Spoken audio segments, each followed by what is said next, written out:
They said it so many times that you started to believe it. You made me this way. If you hadn't done what you did at the beginning, I wouldn't be like this. You damaged me. You changed me. Everything I do now is a response to what you did then. And somewhere along the way, you accepted it.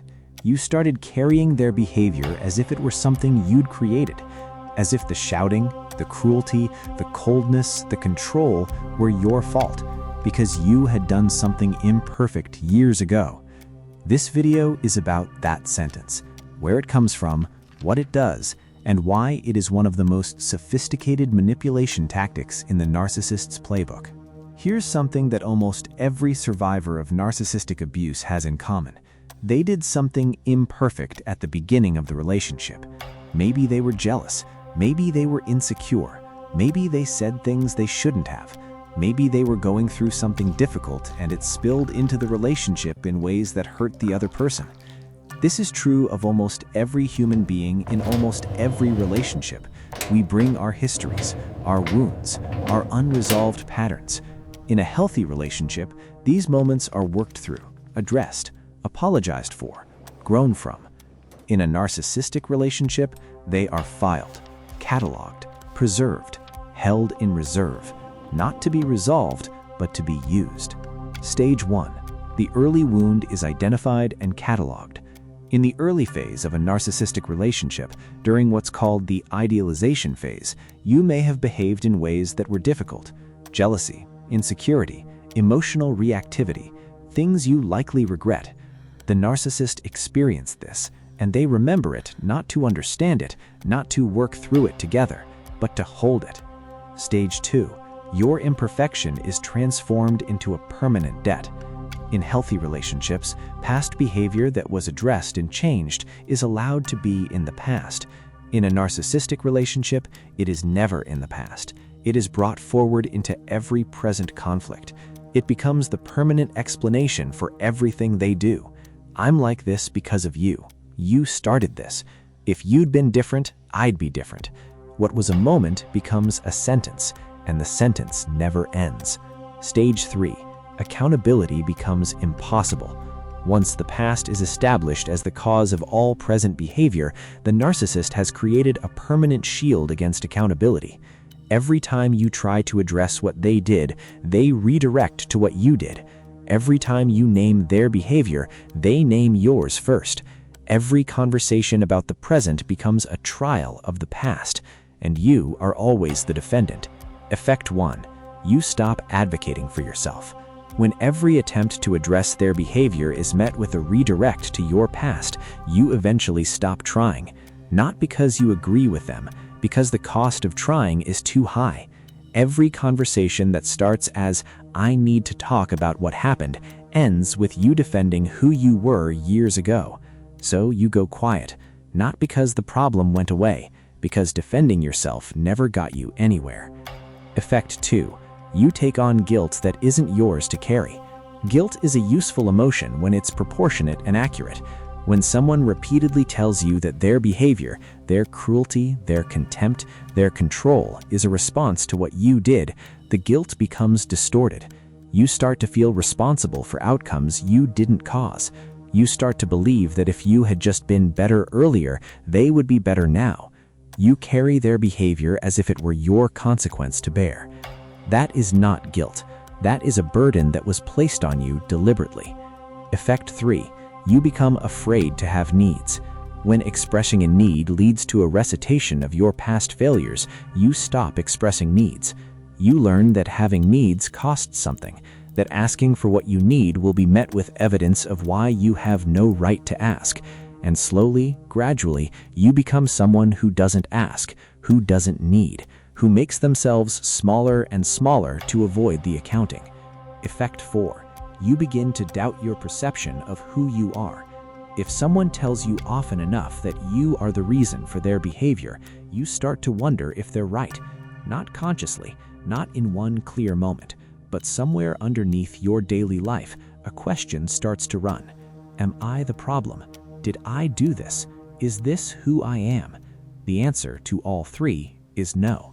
Let's look at what's actually happening when a narcissist says, "You made me this way."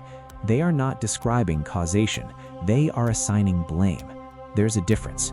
Causation would sound like, when you did that, I felt hurt and I reacted in a way I'm not proud of. I want to understand both what you did and how I responded. Blame sounds like, everything I do is because of you. I have no responsibility for my behavior because you created it. One is a person taking responsibility for their part while acknowledging yours. The other is a person using your part to erase theirs. Here is the central truth this tactic relies on you not knowing. Adults are responsible for their behavior, even when they've been hurt, even when they've been wronged, even when the other person genuinely did something damaging.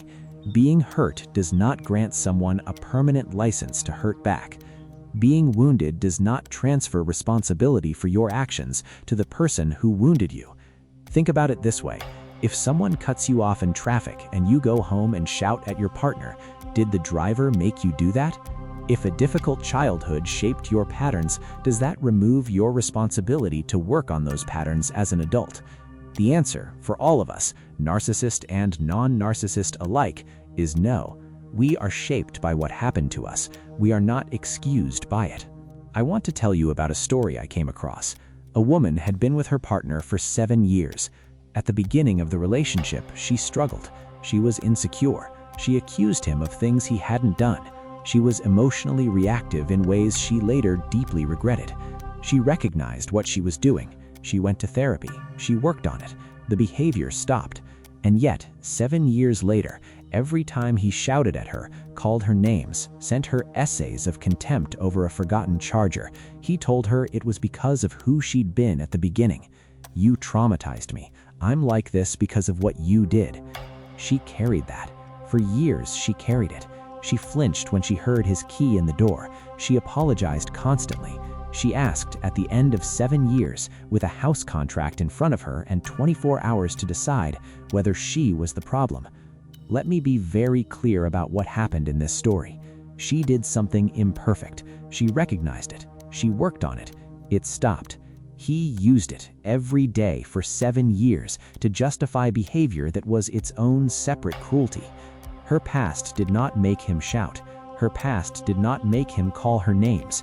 Her past gave him a story, one he chose to tell, to avoid ever being accountable for what he chose to do. Anchor 1. Separate your past behavior from their present behavior. Your past behavior is yours to own. If you did something harmful, you can hold that with honesty and without shame.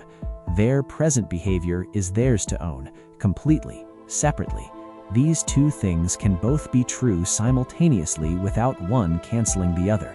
You can say internally, I did something imperfect, and what they are doing now is not a consequence of that. It is a choice they are making. Anchor 2. Notice the timeline. Ask yourself, did the behavior they describe as caused by me begin before or after what I did? In many cases, the pattern was already there. It existed before you. It will exist after you. People do not become fundamentally different people because of one relationship. They reveal who they are. Anchor 3. Watch what happens when you apologize. In a healthy relationship, a genuine apology leads somewhere. It leads to repair, to a shift, to forward movement. If your apologies, no matter how sincere, how complete, how many times repeated, never lead to change in their behavior, that is information. The apology was never the point. The guilt was the point, and the guilt required to be permanent. Anchor 4. Ask the question they don't want you to ask.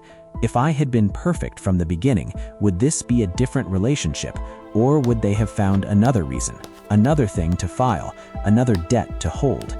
Because the "you made me this way" story requires one thing above all else: a you, someone to point at, someone to make responsible. If it hadn't been your jealousy at the beginning, it would have been something else you did, something else you were, something else that could be held and used and never resolved. You are allowed to hold your past with honesty, to look at what you did, name it clearly, feel whatever you need to feel about it, and take genuine responsibility. And you are also allowed to put it down after that, to stop carrying it as the explanation for someone else's choices. to stop apologizing for who you were in a moment of difficulty, as if that moment makes you permanently responsible for every cruelty that followed. The past you brought into that relationship, the fear, the insecurity, the patterns, those are yours to work on.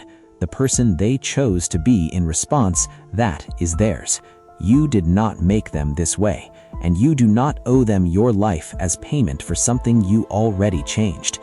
In the next video, we're going to talk about why narcissists are hard to leave even when you can see clearly what's happening, the green flags, the good moments, the person they sometimes are, and why all of that makes leaving harder, not easier. Subscribe so you're there. I'll see you then. Take care of yourself. You deserve peace.